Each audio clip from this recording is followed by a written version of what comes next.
An optimistic view on silver on this channel? Are you kidding me? Actually, no, I'm not. And it's not the first time. In fact, I have been realistic about silver's prospects, but I also feel that silver is going to perform fairly well and perform fairly well this year. And my prediction for this year closely matches up, by the way, with this optimistic report that I'm going to be talking about in this video and the pain that we're going to have to go through in order to get there. So let's explore.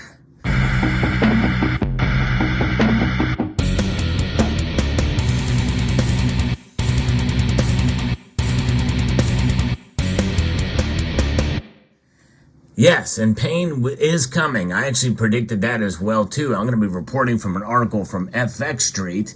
It talks a little about what we have to go through before we get to a $30 estimate, which is what the Silver Institute is reporting on. They make some pretty good points, but we're going to go through it all here in this video. If you like analysis and news on precious metals, this is the channel to be at, because I post daily videos, and I appreciate everybody for their taking the time to watch and pressing that thumbs up button and subscribing to the channel. Silver has come under some renewed selling pressure following the previous day's modest uptick and drops to over a 2-week low during the first half of the European session. And now silver currently trades under $22.30. In fact, moments before the markets have closed, it is trading at $22.24. And now that's about 0.60% drop for the day. And we could slide even further as we finish out the trading session. The recent failure near a descending trend line resistance ahead of the very important 200-day simple moving average and a subsequent breakdown through the short-term trading range validate the negative outlook. And of course, you get into some technical analysis there. You know, you can kind of navigate those numbers, but of course, the fundamentals and what's going on in the world that does affect can throw all that stuff off very quickly. And we've seen that happen time and time again. Oscillators on the daily chart have been gaining negative traction and are still far from being in the oversold territory. So essentially, this suggests that we may see further declines in silver's price, and to maybe even testing below the $22 level. Now, what does this mean now for potentially that's going to come to the end of the year? Well, the Silver Institute is going to be releasing its annual report, but they've got other data and stuff that is coming through that says that, according to the latest publication here, that silver is set for a terrific year and could outperform gold to hit a 10-year high, according to this article from CNBC that references a report from the Silver Institute. It could be a banner year for silver, with prices potentially hitting a decade high. Global silver demand is forecast to reach 1.2 billion ounces in 2024, which could mark the second highest level on record, the Silver Institute said in a recent report. Stronger industrial offtake is a principal catalyst for the rising global demand for silver, and the sector could hit a new annual high this year. The Institute, a nonprofit international association comprising various members across the silver industry, so it's obvious that it's biased. Silver is used primarily for industrial purposes and commonly incorporated in the manufacturing of automobiles, solar panels, jewelry, electronics. They don't mention here, but also the biomedical field. And believe it or not, there has been a resurgence, at least to some degree, in photography, film photography. We're seeing kind of like vinyl. I mean, it's not a huge thing, but that's something that probably should start reporting on again. We think silver will have a terrific year, especially in terms of demand, Michael Di Rienzo, executive director of the Silver Institute, told CNBC. He expects silver prices to reach $30 per ounce, which would be a 10-year high, according to data from LSEG. Now, silver, which is trading now at $22.24 per ounce, it last hit $30 an ounce, well, briefly in 2021 and also in 2016, but they're saying in 2013, maybe substantially or consistently above $30 an ounce then. That was on its way down from its all-time, or from its high of $48 an ounce, almost $50 an ounce in 2011. The Institute sees a 9% climb in demand for silverware and a 6% rise in jewelry demand this year, with India expected to drive the jump in jewelry purchases. A projected recovery in consumer electronics is also poised to give silver the market an additional boost, the report stated. Now I'm going to stop there because we're seeing a lot of recycling, and we have also talked about how the Silver Institute even admitted that the mining supply is going to increase this year, which will offset any lack of, maybe offset the need for recycled silver. But that's one of the reasons why we've not seen the silver price rise much more last year. And also, we also have taxes, import taxes that are going to be coming in on fasteners and stuff for jewelry into India. I reported on that well, and that could very well maybe squash a boom in silver, potentially, because there won't be as much demand because of taxes. So that's something to think about. Those are caveats you must consider that I've reported on in the past, and they're not being mentioned in this piece. But the Institute noted that in the short term, a slowing Chinese economy and decreased odds of U.S. interest rate cuts early in the year could present a headwind to silver institutional investment, and that's exactly what's happening at this very moment. The tides could turn, though, in the second half of 2024, and with most market watchers believing the Federal Reserve will start cutting rates then. So we're talking June, July, we might start to see them. And I believe we may see a small cut in July. Will that cause silver to spike dramatically? Likely not. But I think we'll start to see solidification of a new floor and higher prices begin to emerge at that point in time. Now, there is some talk that it could outperform gold. I'm not quite as confident there, but they're saying silver carries the ignominious title of being gold's poor cousin, and the two share a positive correlation when it comes to prices, albeit with a lag. Here's what usually happens with silver. It does move with gold, but it moves later, Randy Smallwood, CEO of Wheaton Precious Metals, told CNBC. Yeah, but honestly, even that is thrown in. We've seen examples that fly in the face of that multiple times.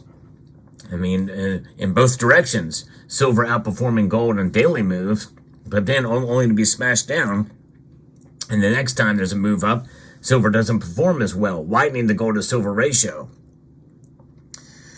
Due to silver's extensive industrial applications, its performance is tied closely to the health of the overall economy or business cycle. And this is something that a lot of people don't really understand, especially in the silver space, and they just blame it all on manipulation.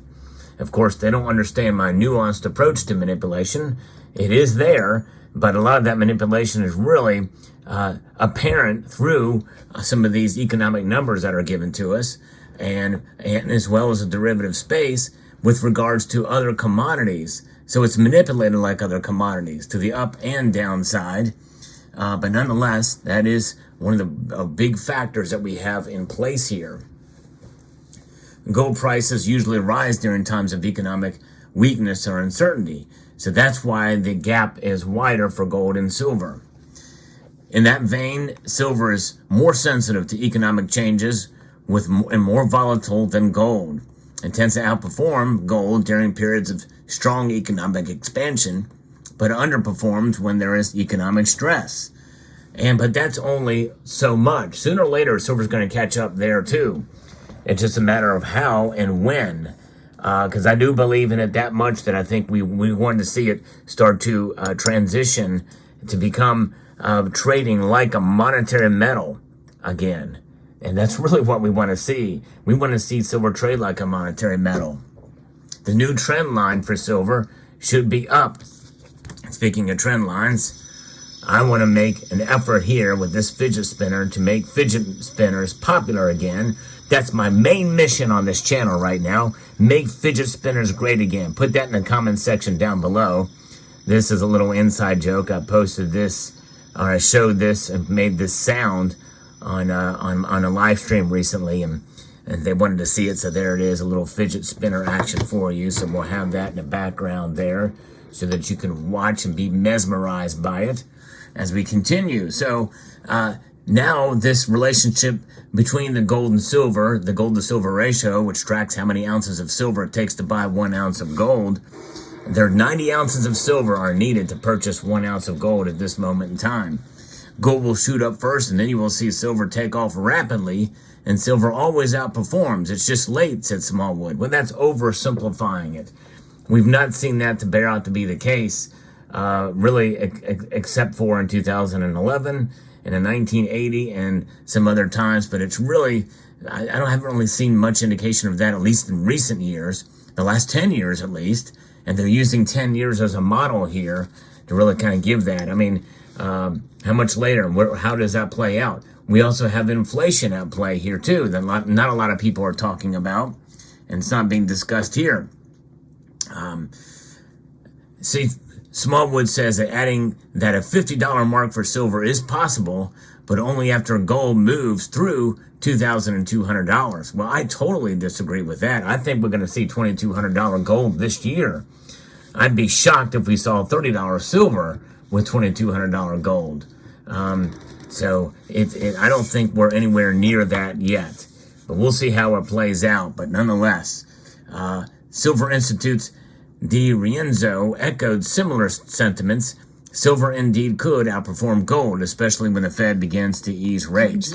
Although I don't necessarily agree that it's going to necessarily outperform gold during that time, but I think it will track and along with gold during that time. But who knows? I could be wrong. I've just been seeing so much of the market lately, and we've seen so much disappointment with silver's price that it's not really borne out to be something that we can hang our hat on.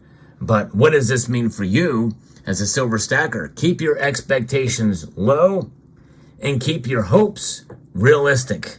That's right. That's the attitude I think you should have towards silver.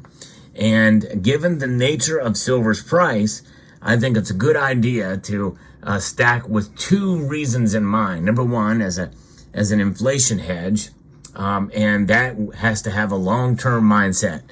But just as important, and I'm stressing it this year because I think it's profound, it's eye-opening, it's a paradigm shift in thinking. It's just as important to have silver or a savings vehicle outside of the current financial and monetary system of which we are part, the dollar.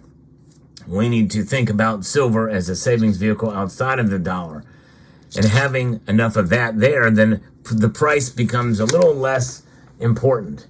I'm not saying price is not important at all. It is, especially if you need to sell. But during the time that you're holding silver, you have this dime in hands and you hang on to it.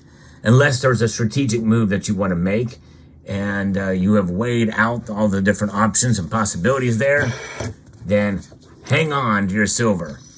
Because as the world keeps spinning round and round, then we're just going to stay on the ground and be grounded in terms of our fiscal policy and our stacking philosophy.